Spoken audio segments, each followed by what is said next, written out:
Motorway पे इस अंदोनाक वाक़या ने पूरे पाकिस्तान में हर आंख को अश्कबार कर दिया और बुज़ुर्गों, माँओं, बहनों और बेटों और बेटियों के सर शर्म से झुक गए। मुकामे शुक्र है कि आज मुजरम गिरफ्तार हो गया। लेकिन जनाब स्पीकर, जो आपने अपने इब्तिदाई कलमात में जो फरमाया था कि ऐसे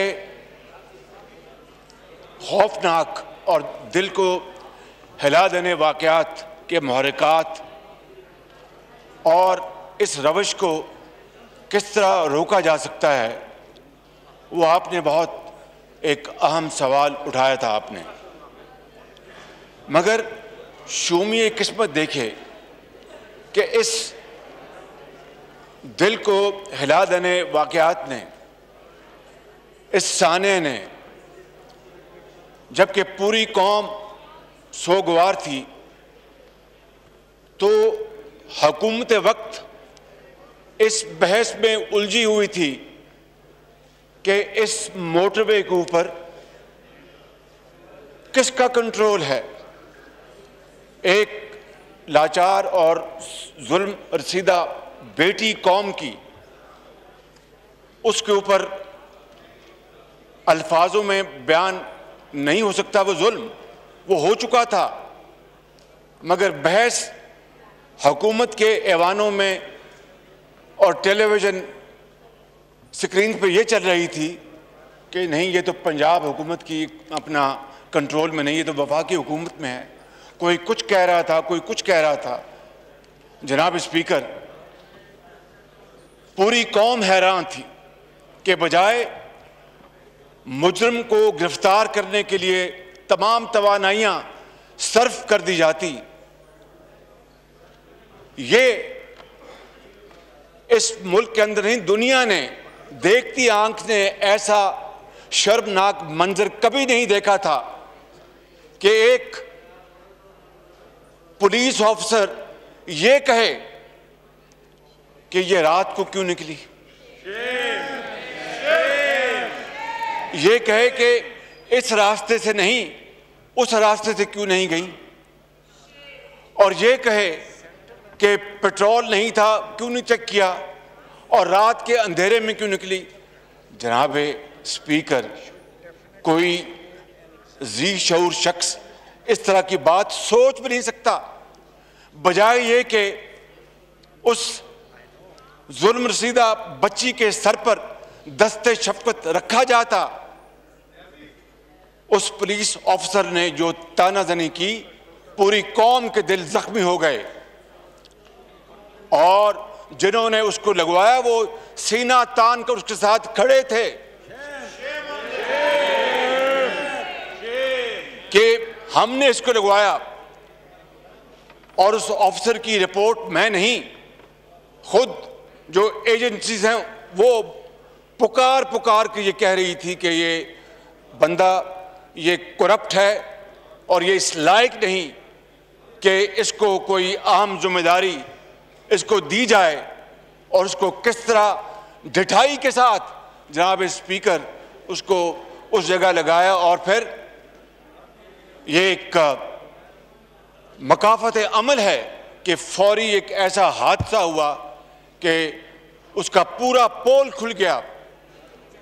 जनाब स्पीकर, आपको याद होगा उस वक्त गो कि आप KPK असेंबली के स्पीकर थे कि कसूर में कौम की बेटी ज़ैनब के साथ जो जुल्म और ज़्यादती हुई, और उस वक्त हमारी हुकूमत थी, PTI की हुकूमत ने, PTI की उस वक्त जो लीडरशिप थी, किस तरह वहाँ पर कसूर जाकर इस मामले को बदतरीन सियासी रंग देने की कोशिश की, किस तरह उसको एक्सप्लॉइट किया गया, किस तरह वहां पर सियासी बयानात दिए गए। और पूरी की पूरी पीटीआई की लीडरशिप की ये कोशिश थी कि ये उस बच्ची के साथ जो जुल्म और ज्यादती हुई और आसमान क्यों ना फट जाता इतने बड़े हादसे के ऊपर, बजाय इसके कि वो जेन्युइनली एक जिम्मेदार पॉलिटिकल पार्टी के तौर पर वो अपना किरदार अदा करती, उन्होंने कोई कसर नहीं छोड़ी उसको एक्सप्लॉइट करने की। मगर आज और फिर ये अल्लाह ताला का बेपाया फजल व करम था जनाब स्पीकर कि फिर पूरी टीम की काविशों के साथ उस रब्बे जुल जलाल की मेहरबानी के साथ उसका खोज लगाया गया। 1300 सैंपल्स दिए गए डीएनए के फोरेंसिक लैब को और 1100 कुछ नंबर पर वो जो शख्स था जिसने ये जुल्म किया था, बर्बरियत की थी, वो पकड़ा गया और फिर डेली अदालतों में उसका केस चला और उसको कानून के मुताबिक उसको वो सज़ा मिली कि रहती दुनिया तक दुनिया याद रखेगी। मगर वो जो सूरत हाल मैंने अभी गुजारिश की आपकी खिदमत में, आज इस वाक़े के ऊपर जो मोटरवे के ऊपर हुआ, पूरी की पूरी पॉलिटिकल ऑपोजिशन लीडरशिप ने इंतहाई जिम्मेदारी का सबूत दिया और ये पूरी कौम के साथ आवाज़ के साथ आवाज़ मिलाई कि मुजरमों को फिलफौर गिरफ्तार किया जाए और उसको कैफरे किरदार तक पहुँचाने में देर न की जाए, और भरपूर कंडेम किया इस पुलिस अफसर के बयान को कि एक तरफ ये जुल्म और दूसरी तरफ वो इस तरह बयान दे रहा है कि शायद, और कहते हैं कि ये तो पेरिस में ऐसा होता है, फ्रांस में ऐसा होता है। जनाब स्पीकर, आपने अपनी जिंदगी में कभी इस तरह का वाकया देखा, सुना? बहुत शुक्रिया, पूरी कौम की आवाज़ आपने आपने आपने यहाँ पर बताई कि इस तरह का वाकया कभी देखती आंखें और कानों ने नहीं सुना कि एक तरफ एक कौम की बेटी, उसके ऊपर बदतरीन बर्बरियत की गई, जुल्म के पहाड़ ढाए गए और यहाँ पर एक बदनाम ज़माना पुलिस अफसर को लगवाया गया सिफारिश के ऊपर, और उसको फिर पूरी तरह उसके साथ खड़े होके तस्वीरें बनवाई गई। जनाब स्पीकर, ये कौम इस वाक़े को कभी भुला नहीं सकेगी। इस तरह के सफाकाना एक अपना वहाँ पर हो और दूसरी तरफ इस तरह का रवैया, ये बदतरीन औकात में भी इस तरह का रवैया कभी किसी ने देखा नहीं था। जनाब स्पीकर, जिस तरह के मैंने कहा कि हमने इसके ऊपर कोई सियासत नहीं की, किसी पॉलिटिकल पार्टी ने, किसी पॉलिटिकल लीडर ने कोई सियासत नहीं की और बड़ी जिम्मेदारी के साथ उन्होंने इसका अपना मुजाहरा किया, और मैं मुबारकबाद पेश करता हूँ इस हवाले से, इस किरदार के ऊपर कि उन्होंने इस बेटी के जुल्म को अपना जुल्म जाना और उसके लिए पूरी कौम ने दुआ की। और फिर जनाब स्पीकर, सोचना ये होगा कि इस तरह के रोज़ वाक़यात क्यों होते हैं, और आपको याद होगा जब कसूर में ज़ैनब बेटी के साथ जो जुल्म हुआ, उसके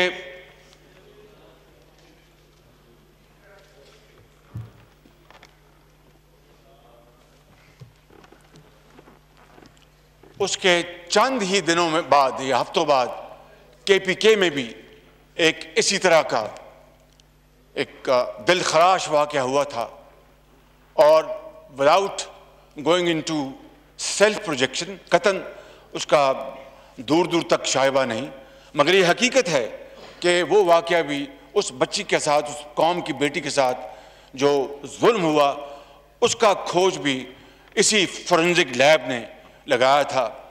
मैं पूछता हूँ कि उस वक़्त तो इमरान खान नियाज़ी गला फाड़ फाड़ कर सियासी पॉलिटिकल पॉइंट स्कोरिंग कर रहे थे, इस वाक़े के ऊपर वो मुकम्मल तौर पर गायब, खामोश। एक लफ्ज नहीं कहा। और नो क्रॉस प्लीज, ये जनाब speaker, no cross talk please. ये इनका वजीर आज़म का वतीरा बन चुका है, ये इनका स्टाइल है, ये इनका कैरेक्टर है कि जब कौम को वजीर आज़म अपने आप को जब कौम गैर महफूज समझती है और वो तलाश करती है कि हमारा वजीर आज़म कहाँ है, वो अचानक गायब हो जाता है, खामोश हो जाता है। No cross talk please, no cross talk please please. Government की तरफ से रिस्पॉन्ड आएगा, वो गवर्नमेंट अपना नजर देगी प्लीज। और फिर यहाँ पे स्पीकर, जिस तरह टेलीविजन पे आके हुकूमती ज़ुमा ने इस सफाक शख्स की जो बात बताई और कहा कि वो ये शख्स है, वो वहाँ से गायब हो गया, ये तो मुकाम शुक्र है, अल्लाह का शुक्र है कि वो आज गिरफ्तार हो गया। लेकिन हुकूमती अहलकारों ने कोई कसर नहीं छोड़ी कि उसको पूरा मौका दें कि वो गायब हो जाए और फिर अपना तलाश करें, फिर हम कहाँ मिलता है, किस शहर में मिलता है, किस महीने में मिलता है। मैं समझता हूँ कि इतना गैर जिम्मेदाराना रवैया ये भी देखती आंख ने कम ही देखा है। जनाब स्पीकर, मैं सवाल ये पूछना चाहूँगा आपके तोसत से कि क्या वजह है कि जब जुलाई में आईजी पुलिस पंजाब ने हुकूमत वक्त को लिखा कि जनाब इस मोटरवे के ऊपर पुलिस की तैनाती की जाए, तो उसके ऊपर अमल क्यों नहीं हुआ? उसके ऊपर क्यों बिल्कुल उसको इग्नोर किया गया? क्यों वक्त ज़ाया किया गया? क्यों नहीं उसके ऊपर फिलफौर? देखिए, जब बात होती है अमन व अमान की, जब बात होती है बुजुर्गों, भाइयों और बहनों और बेटियों को महफूज करने की, तो उसको तो आप इस डिबेट में नहीं जाते कि ये मेरी डोमेन नहीं, ये उसकी डोमेन है। उसको तो आप कहते हैं कि उस मामले को हम बाद में हल कर लेंगे, अभी हम ये देखें कि किस तरह हम इसको सेफ जोन बना सकते हैं। मैं समझता हूं कि ये मुजरमाना गफलत थी जनाब स्पीकर कि जब आईजी के उस खत के ऊपर कोई एक्शन ना लिया गया और जिस तरह 2.5 साल होने को हैं, हर मामले के ऊपर गफलत बरती गई है, चाहे वो महंगाई को ख़त्म करना हो, चाहे वो गुर्बत को ख़त्म करना हो, चाहे वो बेरोज़गारी को ख़त्म करना हो, चाहे वो आटे, चीनी और दाल की कीमतों को कम लाने की बात हो। जिस तरह इन तमाम मुहाज़ों में ये हुकूमत मुकम्मल तौर पर नाकाम हो चुकी है, इसी तरीके से लॉ एंड ऑर्डर के हवाले से इस हुकूमत की जो मुकम्मल जो नाकामी है वो दीवार पर लिखी हुई है। जनाब स्पीकर, मेरी आपसे गुजारिश है कि इस मामले की इंक्वायरी करवाई जाए कि जब ये मोटरवे चूँकि सियालकोट मोटरवे पे ये अंदोनाक वाक़या पेश आया, तो यहाँ पर ये मैं समझता हूँ कि कहना गैर मुनासिब नहीं होगा कि ये मोटरवे भी अल्हम्दुलिल्लाह मियाँ नवाज शरीफ की सरबराही में मुस्लिम लीग नून ने बनाया।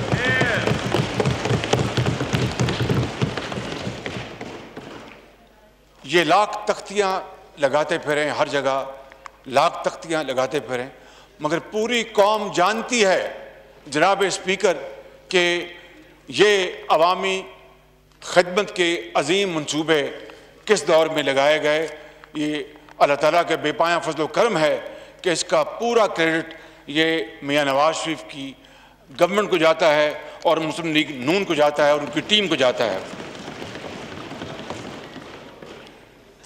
झूठी प्रेस कॉन्फ्रेंस से ये हमारा वतीरा नहीं है जनाब स्पीकर, और आके गलत बयानी करना, झूठ बोलना, यू टर्न करना, ये हमने इस तरह का काम ना किया, ना कौम का वक्त ज़ाया किया, ना खुद वक्त ज़ाया किया, बल्कि दिन रात शबाना रोज़ मेहनत करके हमने खुदा के फजल करम से पुलिस में भी रिफॉर्म हम लेके आए।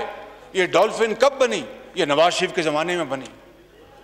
Dolphin police force Nawaz Sharif के ज़माने में बनी। ये फोरेंसिक लैब जो है, जो साउथ एशिया में ये सबसे शानदार और बेहतरीन, ये सबसे बड़ी। जनाब स्पीकर, मैं आपकी तवज्जो चाहता हूँ। Sorry ji please. अगर आपने उधर किसी से नजरें मिलानी तो मिला लें। नहीं जी please, no cross talk please. तो मैं अर्ज कर रहा था जनाब स्पीकर कि ये फोरेंसिक लैब भी अल्हम्दुलिल्लाह नवाज शरीफ के टेन्योर में बनाई गई और ये दुनिया की दूसरी सबसे बड़ी लैब है। मैडम प्लीज, मैडम आप शोर ना करें प्लीज, आप शोर ना करें प्लीज। छोड़े, हम चूंकि आज चाहते हैं कि हम डिबेट करें, खुल के डिस्कशन हो। देखो, ये एक पार्टी का या पोजीशन का, गवर्नमेंट का इशू नहीं है, ये हम सब पार्लियामेंट का और पूरी कौम का मसला है। हम सब ने जो है ना इसके लिए कोई सोल्यूशन निकालना है। प्लीज।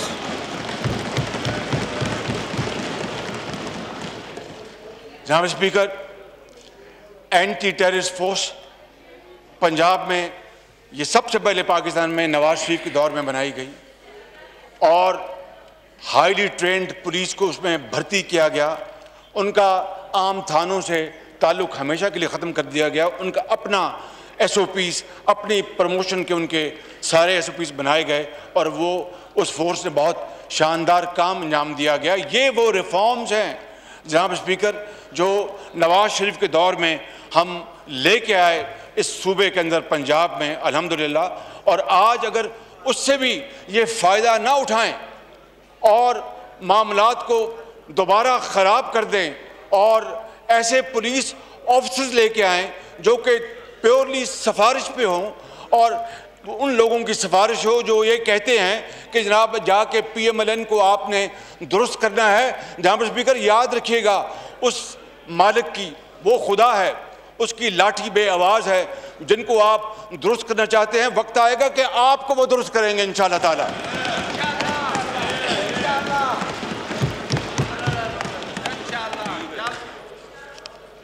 यहाँ स्पीकर, मैं यकीनन पूरे हाउस ने इस अंदोनाक साने के ऊपर बात करनी है। मैं आपको ये गुजारिश करना चाहता हूँ कि हम नातवा इंसान हैं, ख़ताकार इंसान हैं और गलती इंसान से होती है, हम फरिश्ते नहीं हैं।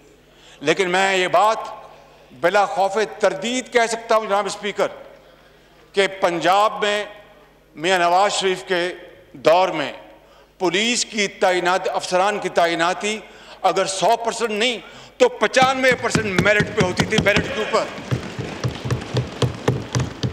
इसी तरह सिविल ऑफिसर्स की भी तैनाती मेरिट पे होती थी, इस तरह सिफारिशों के ऊपर नहीं। और फिर सीना तान के उनके साथ तस्वीरें उतरवाएं और कौम को बताएं कि ऐसे ऑफिसर्स जिनकी रिपोर्टें खुद फेडरल एजेंसीज बनाई कि ये करप्ट हैं, उनको लगवाया गया है। जनाब ये देखिए, ये हमारा कारनामा।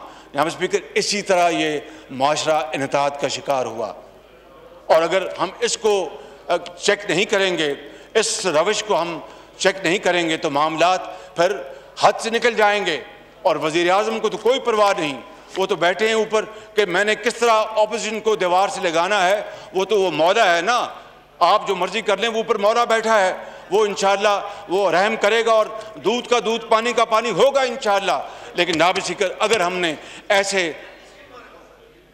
ऐसे दिलखराश सानियों का अगर हमने तदारुक करना है, अगर हमने इसमें जनाब स्पीकर, अगर हमने इसमें ठहराव लेके आना है तो फिर हमें अपनी सिमत दुरुस्त करना होगी, इंसाफ के तकाजे पूरे करने होंगे, मेरिट के तकाजे पूरे करने होंगे।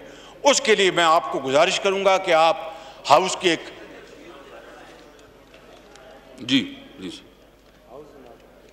हाउस की एक कमेटी तश्कील दें जो इस बात का पता चलाए कि ये मोटरवे के ऊपर जो सिक्योरिटी पुलिस की तैनाती में ताख़ीर क्यों हुई।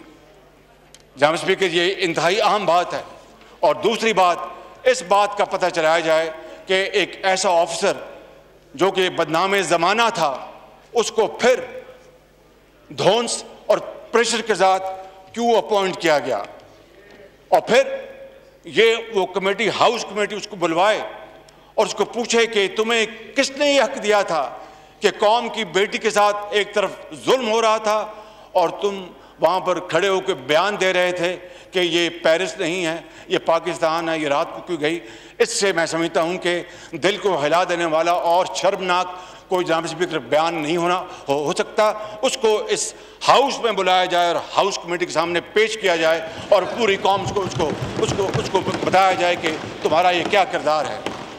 जनाब स्पीकर, मैं ज़्यादा वक्त नहीं लूँगा। इन अल्फाज के साथ मैं आपका शुक्रिया अदा करता हूँ, मगर मेरी गुजारिश ये है कि please no cross talk please. हमने जितनी भी गुफ्तगू की या करनी है वो हम जो पार्लिमानी रवायात हैं उसके दायरे में रह के करेंगे, लेकिन अगर किसी ने बदकलामी की जनाब स्पीकर तो फिर मुझसे फिर आप गिला ना कीजिएगा। एक मिनट मैं एक बात आज मैंने इजलास चलाना है मजीद पूरा डिटेल के साथ, लंबा इजलास चलाना है मैंने। जी ठीक जी शहबाज साहब जी 5 साल बच्ची के साथ जो जुल्म हुआ, मेरे MQM के भाई नहीं बल्कि पूरा हाउस उनकी आवाज़ के साथ आवाज़ मिलाता है और उसकी भरपूर हम मजम्मत करते हैं। और उस बारे में भी मैं समझता हूँ कि इसके ऊपर यहाँ पर गुफ्तगू होनी चाहिए और पूरी कौम को बताया जाए कि ये दिलखराश वाक़या किस तरह हुआ, उसके क्या मुहरकात थे और मुजरमों को गिरफ्तार करने में क्या अपना इस वक्त उसको क्या कोशिशें की गई और ये मामला अपने इस वक्त इसका स्टेटस क्या है। मैं समझता हूँ कि मैं उनके इस मुताबिक पूरी तरह में